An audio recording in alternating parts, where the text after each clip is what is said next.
Good morning, शुभ सकाळ. तर हे बघू शकता तुम्ही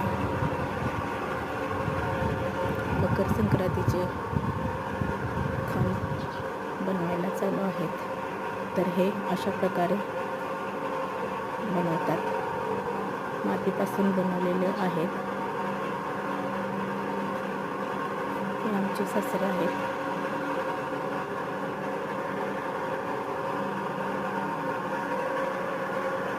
हे अशा प्रकारे बनवलेले आहेत.